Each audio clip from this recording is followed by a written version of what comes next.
Bağlandı ömür anlara, anlar sənə bağlı. Öldür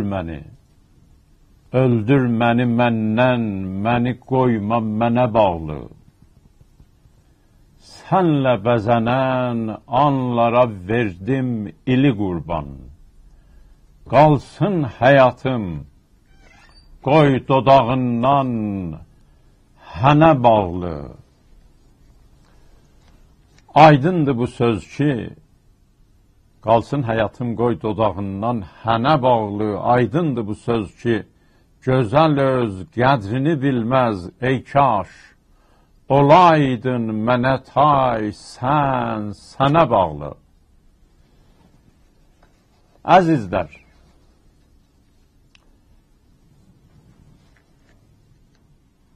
Əzizlər, uzaqdan və yaxından, sazda və sözdə, düyünçəhli, düyünçəhsiz, Məsnəvinin tərcüməsinin və açıqlamasının haqqında mənə söz toxuyub, atmacasına söz deyənlər az deyil. Filan kəsdə yaşad olduqca başdan boşalır, o irfana bulaşdıqca ondan fanatik işlər baş verir. Hərdən də qulağıma deyir ki, Məsnəvi kimi əsərlərin bizim əsrimizə verməli bir zadı yoxdur. Mənim içərim bu sözlərdən od qapsa da, onların tərsə dərman olmaqlarına və sınırsız bir dünyadan qopub yalqız bir cəzirəyə təbdil olmaqlarına inanıram. Yar olur hər kəs mənə bir zənn ilə, yox işi sinəmdə odlu sirr ilə, leyk naləmdən deyil sırrım uzaq, görməməzlik gözlərə olmuş duzaq. Bunca insanı özünə dandıran bir zamanda onları qınamaq yeri də yoxdur. Hər bir insanın içərisində olan gizli bir his ona deyir ki, sən bu olduğun yerin adamı deyilsən. Sən itirdiyin zadı qapı-qapı axtarırsan və ona əl tapanmayırsan. Sənin vücudunun sazına vırılan mizrablar səni yorur və sən itirdiyini tapanda da ondan yorulursan. Bu hallar görsədir ki, insanın axtardığı bir ayrı zaddır. Amma o istədiyinin düz əks cəhətində addım atır. Qədim zamanlarda yaşayanlar bugünkü kimi böyük addım atanmasalar da bunca özlərinə özgə deyilmişlər. Böyüklərin ədəbiyyatı qalsın qıraqda. Uşaqların nağıllarına ötəri bir baxış görsədir ki, irfan yüzlər və yüzlər il insanların arzularının arzusuymuş. Ki, bunca dənli və dolu nağılları uşaqlarını yetirib bitirməkdən ötürüb quraşdırırmışlar. O surələr insanların qanlı və utandıran tarixinin müqabilində, o surələr insanların qanlı və utandıran tarixinin müqabilində onların arzularının yalan olmuş tarixidirlər.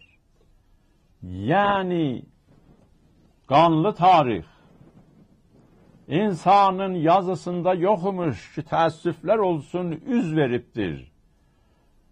və arzı qanatlı səadət paylayan səhnələr eşiyə çıxmalıymışlar ki, diri gözlü quyulanıblar və əyyi zəmbin qotilət.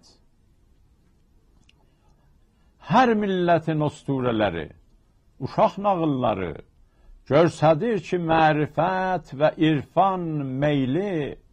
irfan meyli hamıların sümüyünün iliyindədir və o irfan ilə bir dünyaya gəlibdir, bir doğulubdur. Əbdülqadir Bidil Dehləvi deyir, həvəs Kənanının içrə nişan gəl, tutma Yusifdən, məgər orada quyu qazsın, məgər orada quyu qazsın, özünə cummağın bir gün. Ve Kenan həvəs gəldi, nə davrət Yusuf-ı mətləb, məgər در خود فرو رفتن کند ایجاد çahınca.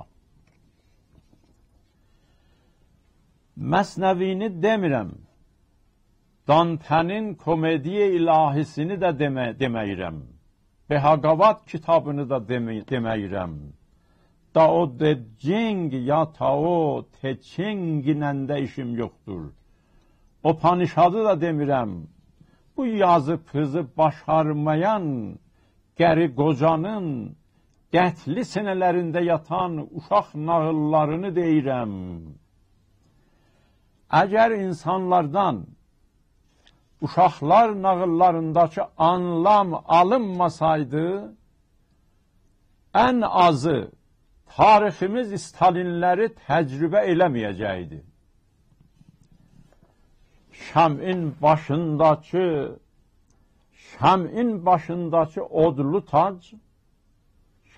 başındakı odlu tac əriyib damcılayan muma dedi, ey mənim sırdaşım, sabirdaşım, mum qardaşım, ışığın addımlarının eşidilməz səssiz səsini zülmət eşidir, darıxma.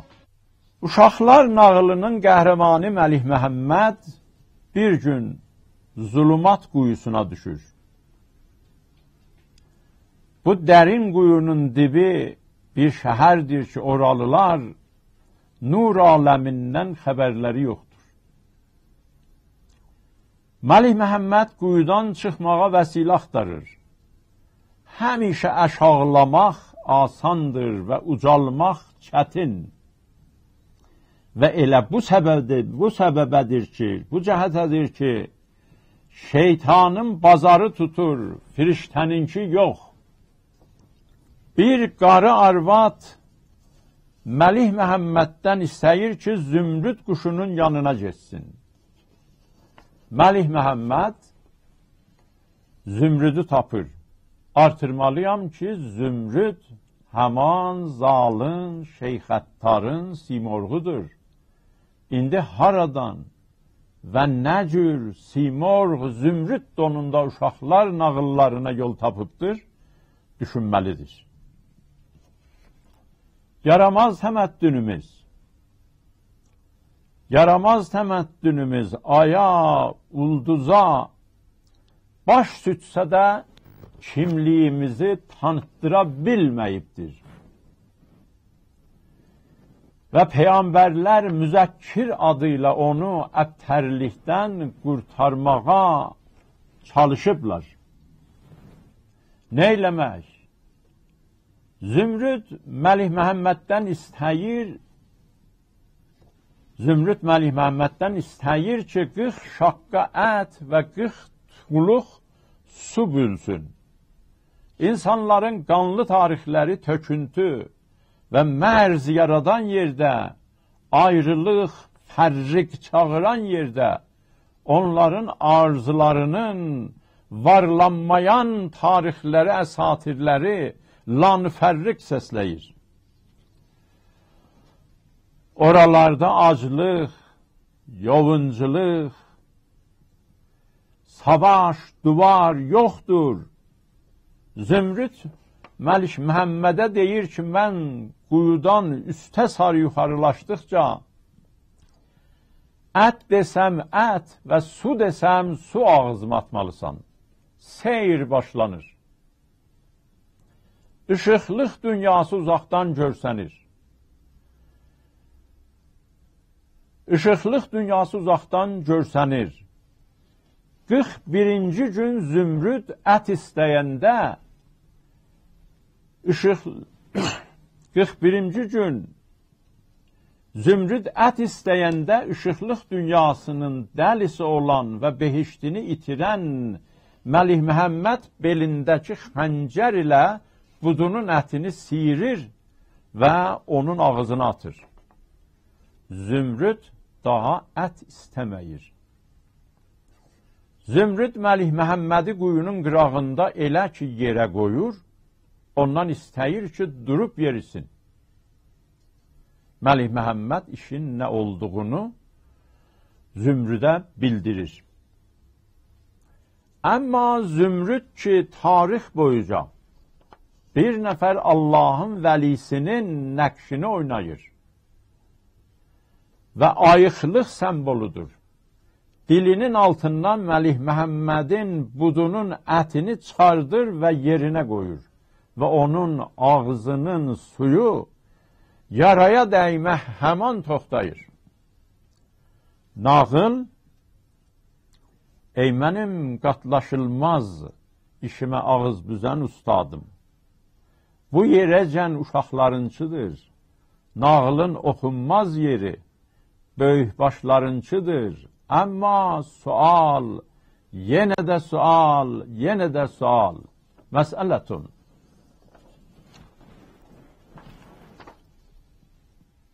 Əgər biz Zümrüdü kəramət sahibi və baş bilir tanıyırıq, vəli tanıyırıq, o niyə 40 şaqqa ət yerinə 41 şaqqa istəmədi? Tam Məlik Məhəmmədin buduna asib yetişməsin. O məgər bu 41 günlük məsafəti tanımayırdı. Mən